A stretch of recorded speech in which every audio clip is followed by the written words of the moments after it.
Your cardiologist knows your heart, and your mom knows how to mend your heart. Your ophthalmologist helps you see, and your best friend makes you feel seen. A visit to your physical therapist can heal your shoulder, and a visit to your grandma can heal your soul. Your health is a journey you don't take alone. Just like the people around you, all of us at Kaiser Permanente work together to help care for all that is you. Learn more at kp.org. Kaiser Permanente, for all that is you. You're listening to the Archaeology Podcast Network. You're listening to the Archaeology Show. TAS goes behind the headlines to bring you the real stories about archaeology and the history around us. Welcome to the podcast. Hello and welcome to the Archaeology Show, episode 211. On today's show, we finish our Paleoanthropology series with our closest human ancestors. Let's dig a little deeper, but not as deep as you think.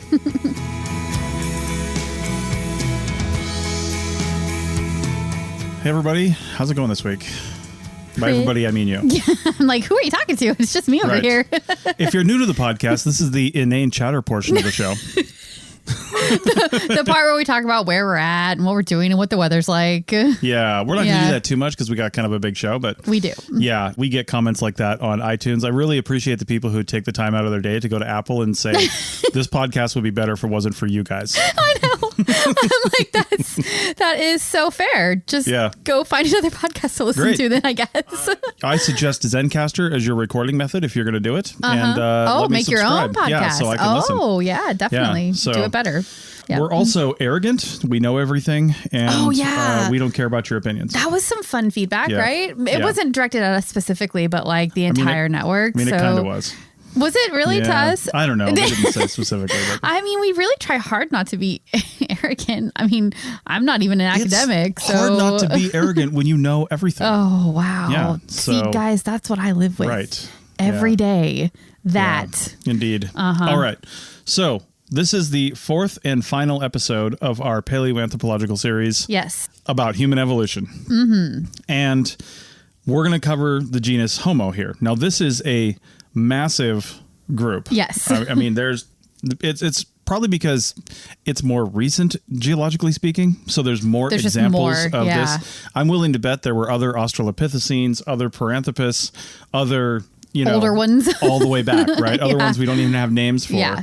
But it's just like you start getting so far back and the fossil record starts getting more and more fractured because those things either don't exist or they were in fewer quantities. Yeah. Right? And the geology moves forward, even if it's very slowly, and it's just harder to find stuff that is older. You've got fewer examples. So, yeah. Well, I felt the need because I know we've tossed these terms around a few times in the last few shows, but I felt the need to start off with defining hominid versus hominin. Yeah. Okay. And they're both right when we're talking about this entire show. Yeah. Hominin simply refers to humans and all of our ancestors. Goes back to Australopithecines. Anybody who is in the ancestral line to modern humans is a hominin. Hominid refers to humans and all their modern ancestors, but also every great ape and all their ancestors. Okay. So hominids are chimpanzees, but chimpanzees are not hominins. Right. The common ancestor between humans and chimpanzees is a hominin and a hominid. It is a little confusing when you start thinking about it because you're like, oh, well, what about when you get to this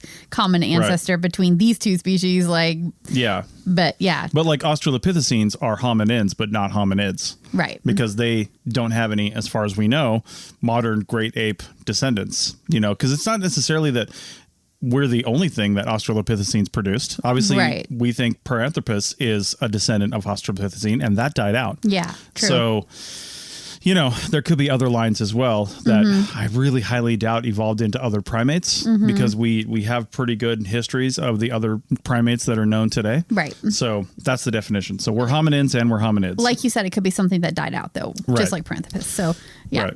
Everything we're going to talk about today is a hominin. Yes, because they are in line. Well, kind of. Yeah. Okay. Yeah. It gets so confusing, doesn't it? It's a big old bush. It is confusing. Also, as we mentioned before, there are some species we're not going to talk about just because we don't have time. Yeah. And they're not like huge players, evolutionarily speaking, yet anyway. Yeah.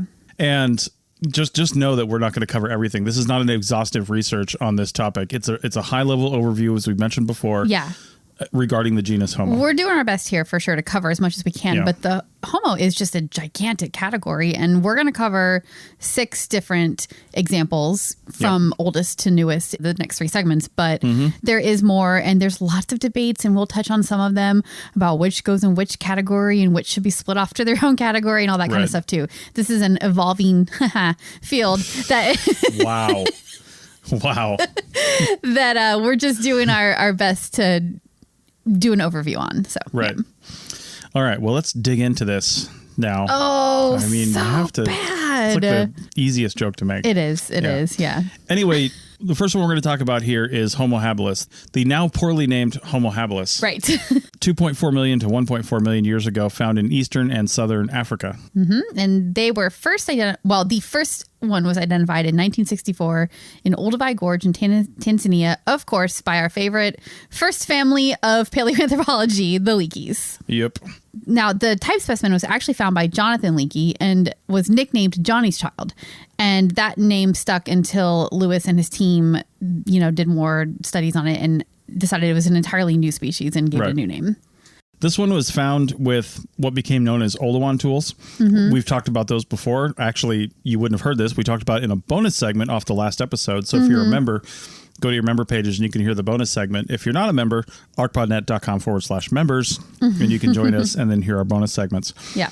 But anyway, it was found, I guess you don't need to listen to it because I'm going to tell you about it right now. Yes, you are. Basically, Olawan tools are just cobbles with a couple of flakes taken off. Like they've been smashed together, maybe smashed against something bigger, and they've just got a slightly sharpened edge. Yeah. But it was intentional. That's the point. It was intentional, but it wasn't like very, not artistic, that's not the right word, but there's not a lot of workmanship that went into them. It's just like knocking some flakes off. But it worked for over 1 million years, and that's what they needed. Yeah, it was very expedient, that's for sure. It was learned very early on that while you can smash stuff with rocks, which other species do, other species use rocks in very clever ways. Human ancestors realized early on that, hey, if we just modify this rock ever so slightly, then we can get a lot more effectiveness out of it. Exactly. So because these Olawan tools, so-called, were found with Homo habilis, that name Homo habilis means handy man, literally, because they said he was like a handyman because he had tools, right? Well, the article that we talked about in the bonus segment actually showed that Paranthropus is also a species that had tools and possibly earlier than Homo habilis. So while Paranthropus is not on the direct line to us and Homo habilis is arguably the first one we have evidence for in the human line that used stone tools, but not necessarily the first hominid. Right. So because Paranthropus technically isn't a hominid, or it is in a hominin, it's a hominid because they're not a direct line to us. Because they're not a direct line to us. As far as we know. Right. Yeah. So, but tools, especially these expedient tools, it's very easy to imagine how these hominids would have realized how useful and helpful they would have been, and they developed separately, and millions of years apart, or maybe not millions, hundreds of thousands of years apart. Yeah, it just makes sense that happened. Yeah. In 1986, another fragmentary skeleton was found in association with a Homo habilis skull and was found by Tim White. Yeah, and this was the first time we had seen more of the skeleton than just skull fragments and teeth, I think. So this really helped the researchers identify the different characteristics, and they're better able to classify habilis as, yes, it is definitely part of the Homo line. Right. In 2003 or 4, I went with the University of North Dakota Anthropology Club to San Francisco because the AAAs were going to be there, the the American Association of Anthropology. And it ended up being canceled because there was a big hotel strike, but there was a few things still going on at Berkeley. And so we all went to Berkeley and were kind of, fanboying and girling out on some stuff. And I was a huge paleo fan at the time, read a lot of books. Tim White was just like iconic, right? And I remember going to the anthropology department and seeing Tim White's mailbox. I didn't get to see him, but I was like, I took a picture of Tim White's mailbox. Oh my God, you're such a nerd. Yeah, I know. What a nerd. I love it. That's amazing. Right. Anyway, Homo habilis had human-like features, including a slightly larger brain case, a smaller face and teeth than Australopithecus or some of the older hominin species had. Right. And the ape-like features included long arms and a moderately prognathic face. And prognathic just means protruding, so like kind of sticking out a little bit. Yeah, for sure. Yeah, they averaged in height from, again, super short, 3 foot 4 inches to 4 foot 5 inches, or 100 to 135 centimeters for you highly advanced metric people. And a weight of around 70 pounds or 32 kilograms. Right. So it took a while before we started getting taller and bigger. Yeah, it did. It definitely did. Yeah. And in the more similar to our ancestors category, they had thicker tooth enamel and strong jaws, which were kind of similar to what Australopithecus had. But then, like we said, of course, the teeth were smaller. So they sort of had this like combination of stuff going on, especially in the jaw and mouth region. Back to the teeth being smaller, closer to humans, dental microwear studies suggest that the diet of Homo habilis consisted of mostly softer foods, but could have included some tougher foods like leaves, woody plants, and some animal tissue.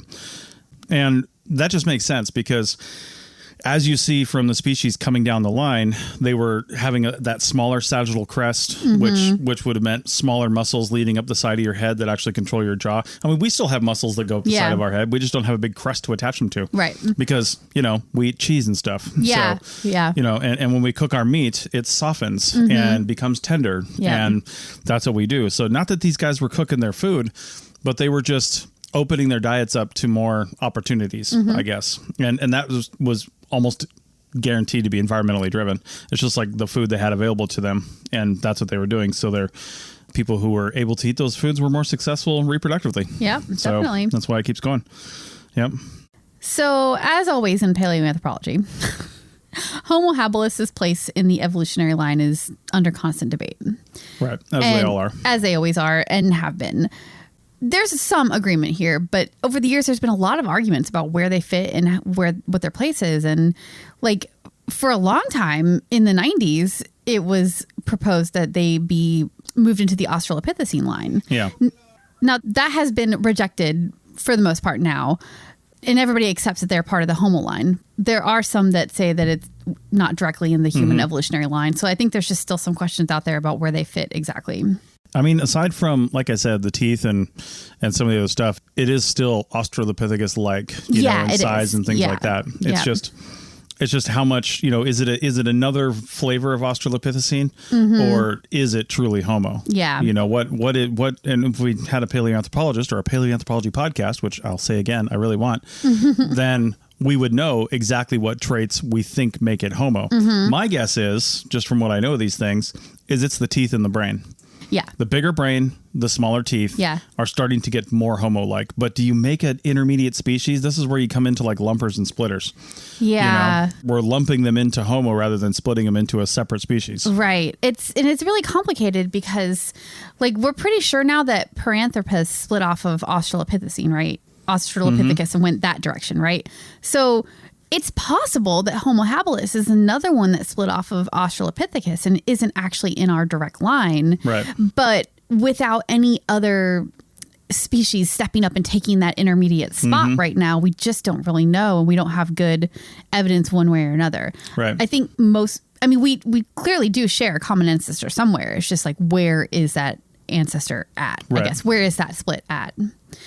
And the most interesting thing about this whole debate is that there is more recent evidence from the 2000s that indicate Homo habilis and Homo erectus, which is the one we'll talk about in segment 2, that they might have overlapped for a little while. And when you have two species overlapping, it challenges the idea that one directly evolved into the other. When they cohabitate or coexist at the same time, it makes you think that you're talking about different evolutionary lines to cause that to happen. Right. Not necessarily, but it kind of makes you think that way. Speaking of cohabitating. Wait, were we? Kind of. At least coexisting. Yeah. Homo rudolfensis is the next one we're going to talk about here in the last few minutes of this segment. They lived relatively short evolutionarily. Now, of course, this is because that's the evidence that we have. Right. So it could be a lot longer. Yeah. And we only have one fossil, which is why this is really just a quick not even a thing. Discussion. Yeah. Yeah. So they lived from 1.9 million to 1.8 million years ago. And literally 100,000 years because that's the layer they were found in. Exactly. Yeah.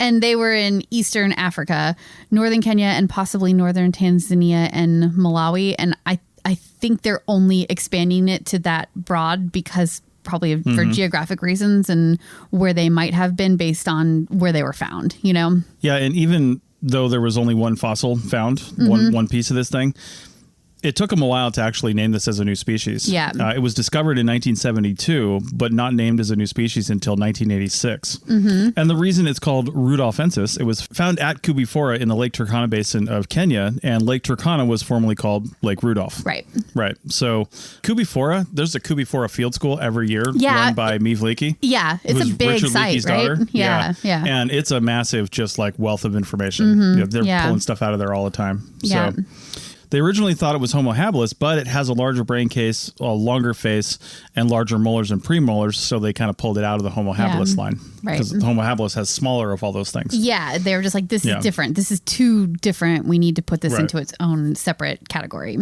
Yeah. And that was done by VP Alexiv, who was part of Richard Leakey's team. He gave it a completely new name, which was originally Pithecanthropus Rhodolfensis. And the reason I brought this up is because I think it's really interesting to see how the names have changed over the years too. So Pithecanthropus is something you might see in older texts. And that's one of the ones that was sort of sucked into Homo at some point, and anything Pithecanthropus became Homo, because there's so many different, like, while we were still figuring out paleoanthropology and what was what and where it fits and where it goes and whatever, it just all these different names popped up, and at some point it all got, like you said, lumped. And lumped in a good way, I think, because we recognized they were all the same thing or part of the same group. And of course, one of the reasons why all this keeps changing and evolving is because nature hasn't provided us with a definition of these species. We have. Yeah. Like scientists have said, we are going to define these species based on this metric, but we've changed how we define species recently. Not recently, but like through time. Yeah, it's constantly changing. Yeah, there's the biological definition, which is often just simply related to can they produce viable offspring. But then there's many other definitions of species and how you actually separate these things out and what that actually means. And the more that we, I guess, learn about these things and the more subtle differences that we can come up with, the more we can decide, yeah, this really is a new species, or it was, something that we can lump in and, the genus, actually, they can put it in the genus and then make a new species out of it or keep in the same one. So. Right. And Rudolfensis is such a great example of that, because the debate about it originally was the brain case size.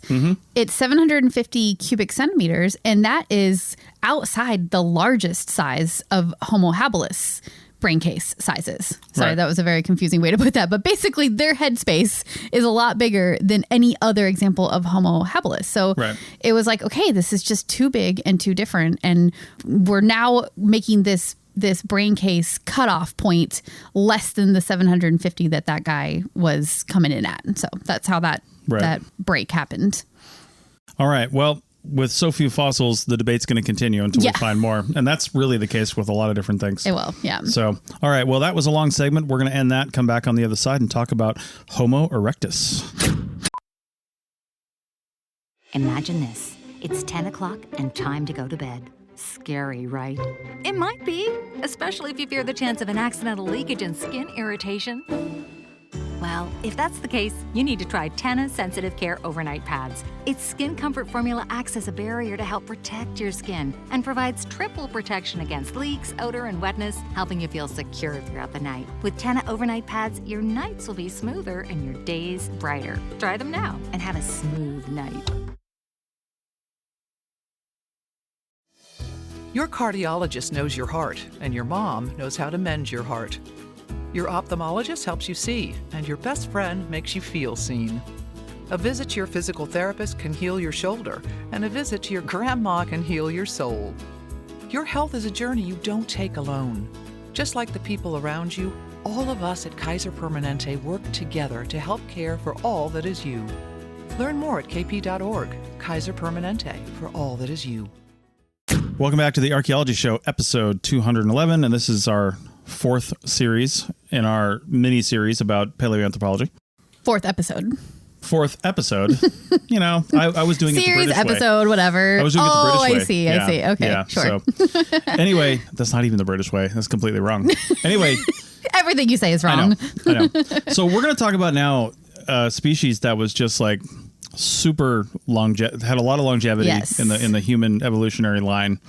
And there's a lot of debate about what came off of the species, what it was, and just like a whole bunch of stuff. But yeah, there's like so much theory here. And honestly, we're not going to like dive too much into all of the theory stuff. Yeah. We'll just talk about the fossils and who they are and what they look like and where they lived. And right. So Homo erectus has a date range of between 1.89 million and 110,000 years ago. It's so long. I mean, like my grandma probably knew a Homo erectus. Like that's not very long ago. That's so mean to Grandma Betty. But like evolutionarily speaking, that is like a blink of an eye. I know it is. It's so close. It's amazing that one species was able to last for that long.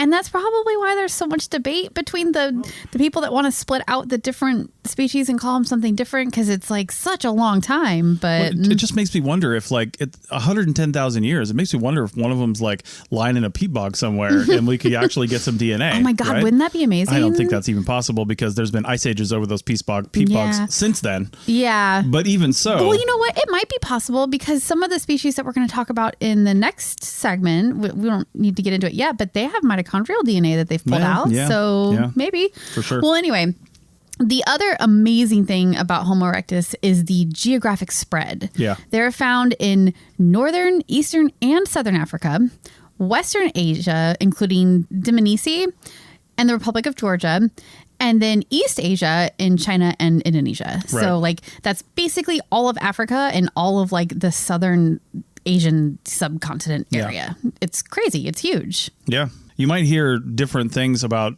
out of Africa versus multi-regional hypothesis as far as the human evolution and human spread. And some of the debates go to, where did that actually start, right? What species did that start with? Did Homo erectus spread out around the world like we know that it did and then evolve into humans independently several different times? Or did humans evolve in one location and then spread out and basically take over Homo erectus in all those locations, right? So there's kind of a big debate around that still, and there's a lot of heated opinions. Is there really either still side. a debate? I thought the out of Africa idea was basically the one that most people accept, given our current evidence. Right. It basically is, but they're starting to read. I just heard a podcast, actually, the Life in Ruins podcast. Oh, really? Actually. Okay. Yeah, they had a geneticist on, and he was talking about sort of a redefining of multi-regionalism, more of like almost from a genetic standpoint. Okay. And saying how, yes, humans evolved actually I don't want to say they evolved independently in different areas, but evolving from the same species. So is that, is that multi-regionalism or is that, what is that? So that does get very I don't know complicated. enough about it to really speak intelligently about it. That's the theory stuff that I said we wouldn't talk about too much. Yeah, exactly. Because it's really complicated and it's definitely beyond our academic level or whatever. Now, some of you may remember me talking about fossils being found in Indonesia. I couldn't remember who it was, but where the guy was basically, he had a bunch of people digging and he was paying them to take him fossils to the tent, and they decided they learned early on that if they broke him in half, he'd pay them more. Oh, yeah. Right. That was Eugene Dubois. I couldn't remember what his name was. Okay, yeah. Yeah, so Homo erectus was originally identified in 1891 in Indonesia by Eugene Dubois, and he was a Dutch surgeon. He was actually just kind of interested in all this stuff. Yes, his story is so interesting. He thought that human origins would be found in Asia. That's what he thought. And he wanted to go find it. And so he couldn't get the funding for it, but he, I guess, had enough skills as a surgeon, which I guess in the 1800s, it didn't take a lot to get there. And so he was able to enlist and go to Indonesia as part of the army or whatever branch he was in, the military. And on the side, while he was also being a surgeon, doing medical stuff of some sort, he was looking for fossils. And that's how he got his start. Just crazy story. I know. I'm looking for a book right now. It was by Pat Shipman, and it's called The Man Who Found the Missing Link, Eugene Dubois and His Lifelong Quest to Prove Darwin Right. And that was an excellent book. I read it a long time ago. Yeah. And it was just highly recommend. Kind of a more readable type of nonfiction, sort of telling the story of somebody. A little bit, And actually, Pat Shipman she's written a lot of really great books about the Leakeys, about, Eugene Dubois, other people, and she reads it in a very conversational, adventure-y sort of way. It makes you want to go to Indonesia and do these things, right? Like, she's just really good at doing that. Anyway, Eugene Dubois originally called Homo erectus Pithecanthropus erectus. Yep. That's where There's that that came name from. again. Yeah. Yeah. He later changed it to Homo when modern paleoanthropologists realized that they were our evolutionary ancestor. Mm-hmm. He didn't change it to Homo, but somebody did. Yeah. The field changed it to Homo, basically. Right. Yeah. Homo erectus is the oldest known early human ancestor to have possessed modern human-like body proportions as related to the legs and arms and their length, like relatively elongated legs, shorter arms compared to the size of the torso. Yeah. They primarily lived on the ground rather than in the trees, we think, just because of their body style. Because of that, the length of the arms and legs and stuff like that, yeah. Yeah. I mean, they could have climbed trees like we can climb trees, but did they need to climb trees and live up there? Yeah. Probably not. And this next thing that we have in our notes here is just crazy to me. And I think it's a reflection of how long Homo erectus lived and also where they lived, the wide variety. But their height can range anywhere from 4'9" to 6'1". They lived for over almost 2 million years. I know. Like, that's a really long time that they were walking this world. So, yeah, you have we have 4'9" to 6'1" people right now in this world. So, and here's the thing I don't get is I would like to see those heights on a date chart. Yeah. Are the shorter heights further back, or are some of those females?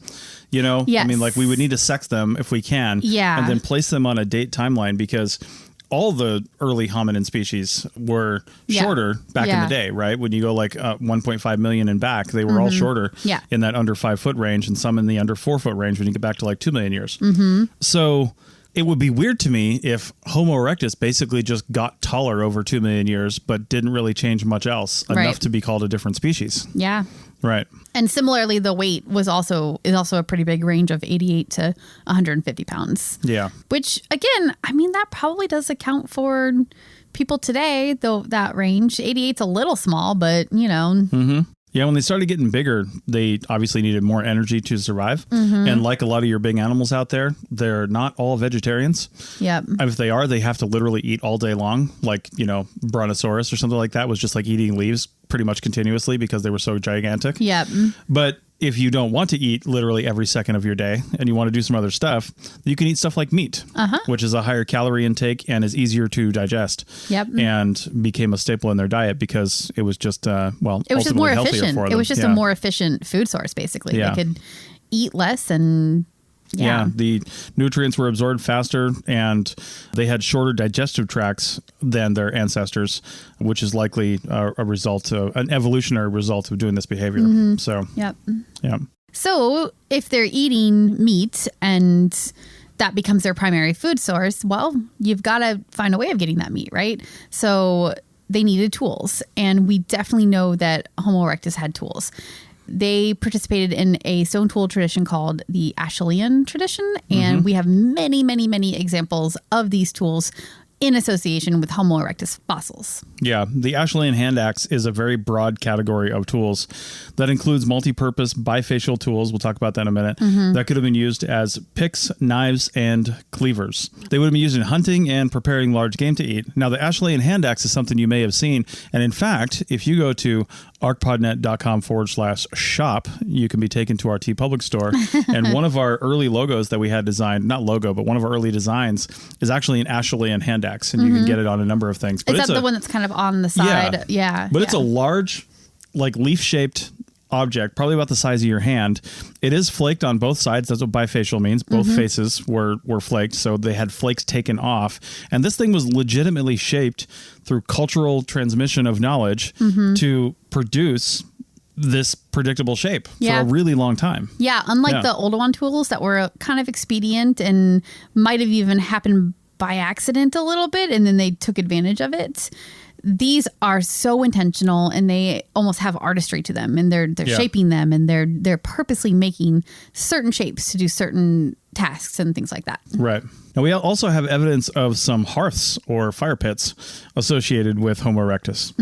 There is direct evidence that they were for cooking food, but probably also for social interaction, warmth, and protection. I mean, if you've got a fire and you're on the cold savanna at night, and the fire helps you see a little better, they were pretty well night adapted, like species can be, and probably a lot more attuned to sounds and things like that than we are today. We don't really know how to interpret the sounds we hear in the dark because we don't live in the dark. Right. And that would go back to the Archaeology of the Night, a past episode that's a very good point. with Nancy Gonlin.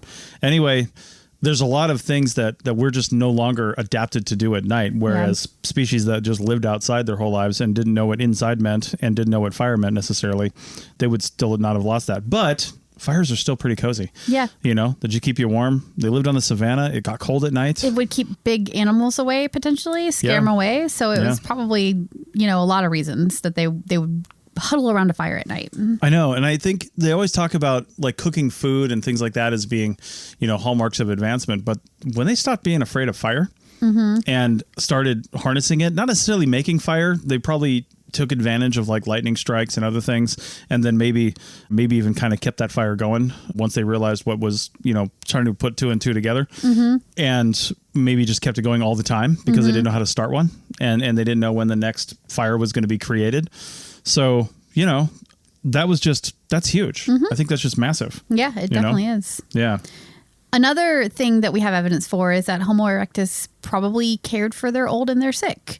We don't have a lot of examples of this, but we have found a skull where the teeth were gone or mostly gone, and somebody in that situation like wouldn't be able to eat unless there was somebody helping them find and process foods to the point where they were able to like gum them. Yeah. You know, so that's one example of it.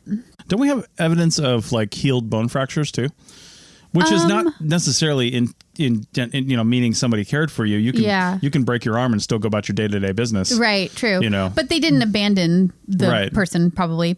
So what you might be thinking of, and I actually had this in my notes at first and I ended up taking it out because it's some misinformation that has sort of gotten into the paleoanthropology world, which happens. But Turkana boy is one of the fossils we're going to talk about in a second here. And originally it was thought that he had scoliosis, and the fact that he lived as long as he did meant that there were people taking care of him, and so that was why he lived. But it actually turns out that the original researchers had like parts of the rib cage upside down when they were analyzing him initially, and it made it look like he had scoliosis. And then like about 10 years ago, somebody went through and did a full reanalysis, and I found the paper and everything. It's like a true real scientific paper in like Nature or something like that, where they found, you know, okay, no, this was not scoliosis. This kid was just a kid, basically. So anyway, we'll talk about him in a second. All right, so let's talk about some famous Homo erectus fossils. Yeah. The first one we're going to talk about is one of the ones Eugene Dubois found, and he called it Java Man because it was found near or in Java, Indonesia. Yeah. It only consisted of a skull cap and a femur and was from what they called the Trinity site on the Solo River.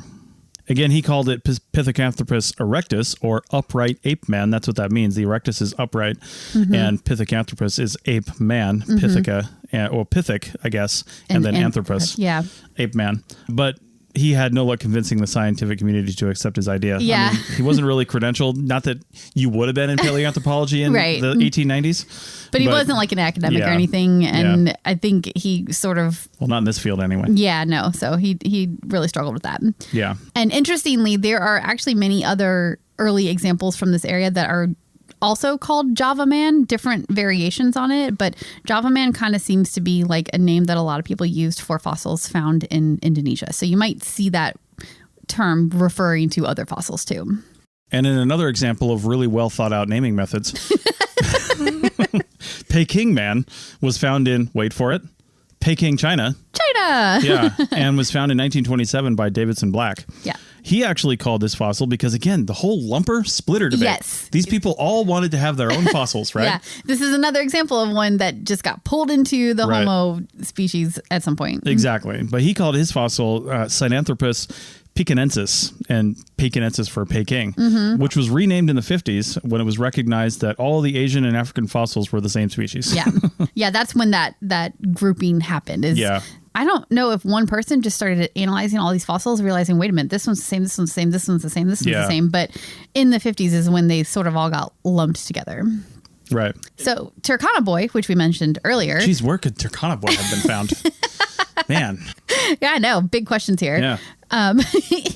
He is the most complete example of the species. He's missing just his hand and foot bones and a couple other random little bits. So he's so complete. It's amazing. He dates to 1.6 million years ago and was found near where now? Lake something or other. I can't remember what the name of it was. Turkana. Lake Turkana. Yeah. Yeah, which is in Kenya. Yeah. And I already mentioned him in the scoliosis debate, of course. But the other thing about him is interesting is he was originally called a Homo ergaster instead of Homo erectus. And I just wanted to talk about this here at the end of this segment just a little bit, because you probably will still see Homo ergaster referred to in various websites, different text or whatever. It's mostly not a name that's used anymore, or if it is, it's Homo erectus / ergaster. And the reason for that is that researchers did not understand that this one archaic species could be spread across so many continents. Right. And so they were given two different names. We had Homo erectus over in Asia, and then we had Homo ergaster in Africa. Yeah. And then in the 50s, like we just talked about, all of that sort of was combined together and lumped under the Homo erectus name. And that's how we ended up with Homo erectus. Yeah, I mean, it was originally thought that these small differences in the shapes of their bones, teeth, things like that, really indicated different species. But then as we started to refine our definition of that, we weren't really just bringing them in. We refined our definition, reanalyzed a lot of stuff that was looked at beforehand, and ended up bringing them to the same species, which I'm sure is going to happen again at some point.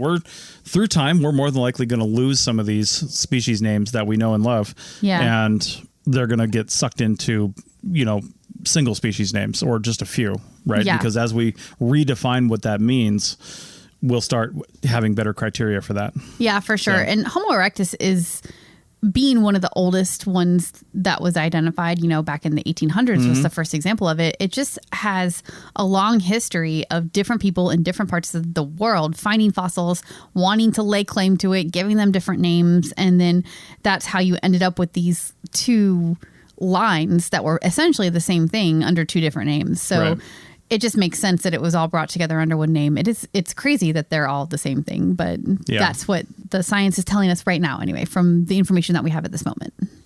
All right. Well, we're going to end this segment, and we're going to talk about in segment 3, the grandparents of Neanderthals and hobbits.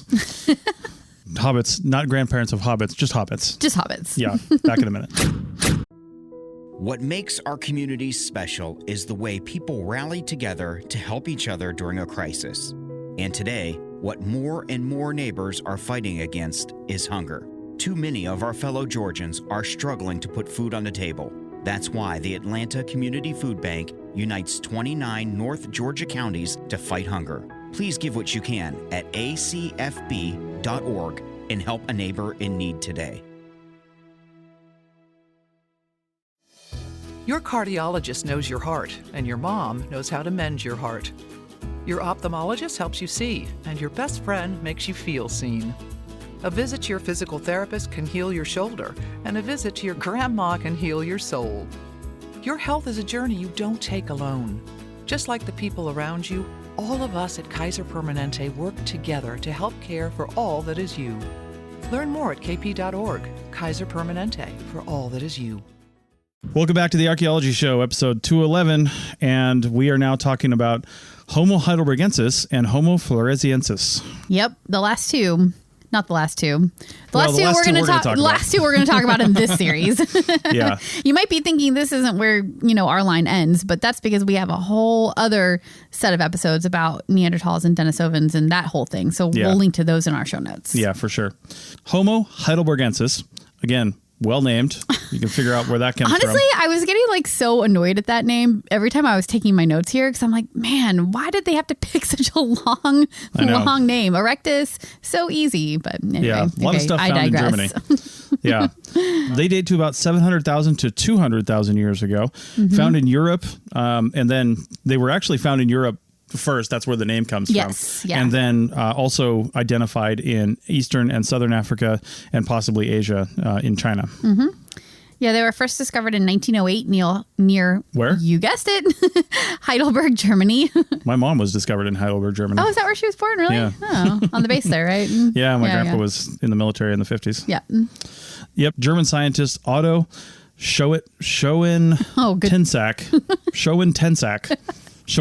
There's no way we're saying that right. No, there's Forgive no way us, at all. please. Yeah. Guten Tag. Anyway, was the first to describe and name the specimen. Yeah. So Homo heidelbergensis had a very large brow ridge and a larger brain case and a flatter face than earlier species did. Yeah, and they were a little bit taller too than their predecessors, at an average height for the males of 5'9" and for females 5'2". So still in like the erectus line, but when you go back farther, we're up in the 5 foot range now for average height.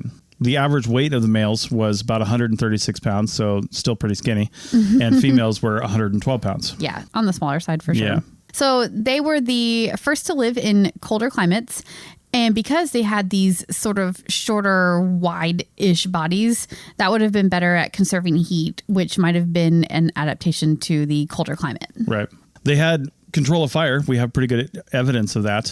We have fire-modified tools and charcoal at the site of Gesher Beno Yaakov in Israel. There's also some other Israeli sites that would come up later, like for Neanderthals and things like that. There's a lot of them living in that area, but a fire-modified tool is essentially you've got a material, a lot of times it's chert or something else, or something like chert, like flint. And if you create something, or before you create it even, you could flake it later, but if you flake it and then throw it in the fire, which probably happened accidentally a few times, it can actually harden and strengthen the tool after it's been fired. And that was done intentionally at some point. Yeah, I mean, you might get more longevity out of a tool if it's a lot stronger, or it could be sharper. You know, there's a lot of reasons why they might want to do that. So they definitely developed that ability. We have some evidence in Terre Amata, France, that they also built rudimentary shelters out of wood and rock, and that's pretty cool. Yeah. At the Terre Amata site, they found these post holes sort of in an oval shape, and it was creating an oval structure with the posts sort of going up the sides and kind of curving to like a post that went down the center of the top, basically. Pretty neat, actually. And they used like rocks to sort of like hold those poles in place around the outside. Really, really neat that they have that kind of structure evidence from that long ago. Any creature that's lost most of its fur is going to have to build something, learn how to build something like that, or live in caves or something, if they're going to live in those types of climates. Yeah, for sure. And if they have fire too, I mean, they immediately have a way to make that warm. It's so funny. We just had a personal example of that because we're here in Mexico still, but it's pretty windy and chilly at night. Yeah. And we have one of those clam tents that we set up outside. Yeah. And we put our propane fireplace inside of it. And it like takes a couple minutes, but it is instantly cozy and warm in there. Yeah. And that's just like a mesh tent, you know, with open sides so that it's all safe and everything, you know, breathing wise and all that. And yeah, it's just amazing what that technology would have allowed them to do and allowed them to further their lives, basically. Yeah. And maybe they even cooked. Because like we said, there's evidence that they had control of fire and on all that and for modifying tools and things, but they hunted big game like wild deer, horses, elephants, hippos, and rhinos. Yeah, and we know that for sure because there's evidence of butchery at some sites that have those types of bones and that also have Heidelbergensis fossils. So that was definitely something that was happening. They were cutting into these animals for some reason. We can only assume that they were doing it for eating purposes. Yeah, and I mentioned at the end of the last segment that we were going to talk about the grandparents of Neanderthalensis. Homo heidelbergensis is often thought of as the common ancestor between Homo sapiens and Homo neanderthalensis. Right. Yeah. So now that gets a little sticky. We've talked about this in other episodes, but we're indicating that Homo sapiens, us basically, are a different species than Homo neanderthalensis. But we also share genetic information with Homo neanderthalensis, which means they're not using a species definition that means can produce viable offspring, because these are two different species that are clearly producing viable offspring when they got together, right? Neanderthals and humans. Yeah. So it is very interesting. It's a very intermingled history between all of the species there. And it makes you wonder exactly where Heidelbergensis fits in and if they were the only one that fits in there or if there's something else that we're missing. Maybe there's a split in the group that we just haven't figured out yet. Who knows? Yeah. That's why it's a constantly evolving field. Yeah, for sure. Yeah. So the next one we mentioned talking about here in segment 3 is Homo floresiensis. This is where hobbits come in. They date to about 100,000 years to 50,000 years ago. Again, super recent. Yeah. Yeah. It's really interesting too, because these guys are a fairly recent discovery. One of the most recent, like big discoveries and big new species in paleoanthropology. Yeah, it was huge when it came out. Yeah. We were both in college when it happened. And like, I remember like walking through the halls of university and having people like debating right. like where they fit into the evolutionary line. So yeah, it's pretty cool. Really neat. Yeah, they were found in 2003 in Liangboa Cave on the island of Flores. And so far, this is the only site or place where they have ever been found. Yeah. The cool thing is, there was a nearly complete skeleton plus the bones and teeth that represented as many as 12 individuals, which is really neat. They're very small compared to contemporary species, which is why they were given the nickname of hobbit. Yep. Because they're definitely hominid. Yes. Not necessarily hominin, but they're definitely hominid. And I mean, they look like just short hominids, you know, that are really close to humans, Neanderthals, you know, and all those other species that are modern as far as the last 100,000 years ago. I mean, I think there is still debate about it, but for the most part, I think they have been put into the human evolutionary line. Where they fit exactly and how is probably still up for debate somewhat, but putting them in that line though would indicate that we evolved from them, right? If they're in the line, but they seem to be more of a dead branch, right? A terminated branch, because I mean, back 50 to 100,000 years ago, these individuals that were found, and again, we have only one example of this. It's a whole group of them, but we have only one example. They stood about 3 feet 6 inches tall, so super small, weighed approximately 66 pounds, and that was estimated from one of the skeletons, had really small brains, large teeth for their small size, and shrugged forward shoulders. No chins, really, receding foreheads, and relatively large feet due to their short legs. The large feet is another indication that we are calling them hobbits. Now, you may have heard a concept called island dwarfism, and this was initially postulated as the reason why they're so small. This is an island. Yes. And I would hope that they actually looked back in the geological record. Has it always been an island? You know what I mean? Yeah, it was separated. There was no way to get there without having some kind of boat or something to get across the water. Right. Yeah. So maybe they drifted there on some driftwood. An early ancestor of theirs did. You know, they got there somehow and then could never get off. Right. It was some random circumstance that brought them there and they could never get away. Yeah. And, you know, they just evolved. The island dwarfism is about evolving to essentially not compete with the resources that are on the land. Like if you want to live and, you know, you require 3,000 calories a day to live and there isn't that kind of resource on the land, well, you're not going to live very long. Yeah. You know, so if you just eke it by, you know, for generations, but if you evolve to be smaller a little bit, the smaller ones will probably have a more longevity and be able to reproduce more because they require less energy to actually sustain themselves throughout the day. Yeah. And we see that in animals all the time. Like this island in particular, I think had a like pygmy elephant. Yeah. Like, and they still to this day have some of the smallest elephants in the world. So it's a pattern that has been seen before on this island and in this area. Cool. So it makes sense so here's the big question though, right? They definitely have a common ancestor with us, right? That for sure is true. Right. And then the split would have happened, and maybe it happened naturally because they got stranded on an island and then they just became their own population. But if they went this way to this island and evolved from there, and then the rest of the Homo, you know, we got to Homo sapiens over here, does that make them a separate branch, or is it just a small offshoot, but still part of the Homo? The Homo branch, you know? Again, it's a dead branch. Like the age-old question, really. Well, it's a dead branch unless we can prove we directly were descended from them. But I just don't think we are, because Homo sapiens and the lines coming from there were getting taller with bigger brains. These are shorter with smaller brains.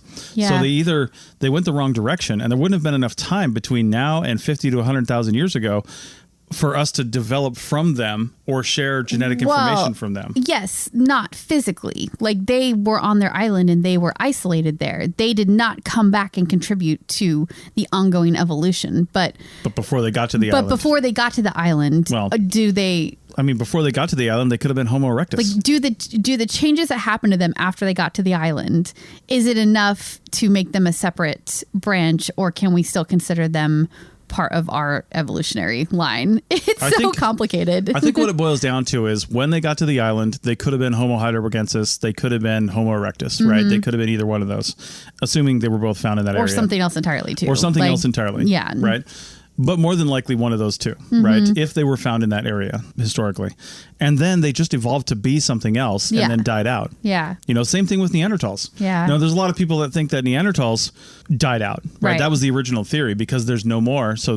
they died out. Right. But a lot of people are coming around to the idea, especially since, a large portion of the planet has Neanderthal DNA. Yeah. Because we've sequenced the Neanderthal genome, at least part of it. Small amounts of it, but small, it's there. Small. Yeah. It's way back. Yeah. And so right next to the Genghis Khan DNA is the Neanderthal DNA. Yeah. Yeah. And that means that, while they could have died out, they were more than likely bred out. Yeah. Yeah. And they just were similar enough to Homo sapiens that we can't really see that much of a change in our species with the breeding with Neanderthals, or maybe it just wasn't enough to, produce offspring that had their DNA that was perpetuated through time, but not enough to make massive sweeping changes within Homo sapiens. Or it's just they're changes that, we didn't really understand or don't understand now or aren't preserved in the fossil record. Right. So anyway, who's to say? Well, there's no answers to any questions, and hopefully that wasn't too confusing, but it's just what we know now, and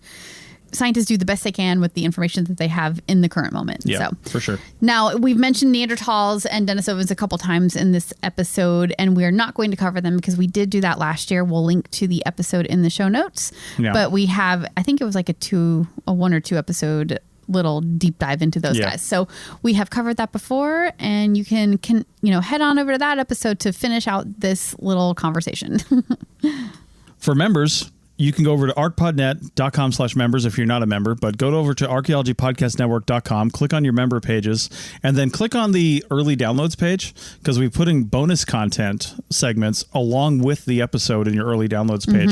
There is a bonus content area, but that's for bonus content that's not connected to an episode. Yeah. Right. So to find this bonus segment that we're going to record and do after this one, again, go to the early downloads page, and you see the bonus segment there right alongside of the regular episode. Like I said, if you're not a member, arcpodnet.com/members, and you can support us and get this content. And as a little teaser, if you're wondering what this bonus content might be, we are going to talk about Cima de los Huesos, which means pit of bones. Nice. Very cool. Very exciting. Sounds pretty fun. Yep. All right. With that, we'll see you guys next week, where we're probably going to kick off some news stories again, because there's a lot building up. A lot has happened. Yep. We'll see you next week. Bye.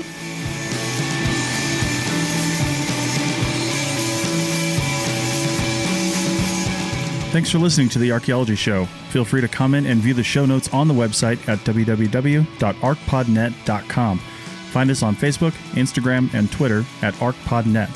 Music for this show is called I Wish You Would Look from the band Sea Hero. Again, thanks for listening, and have an awesome day.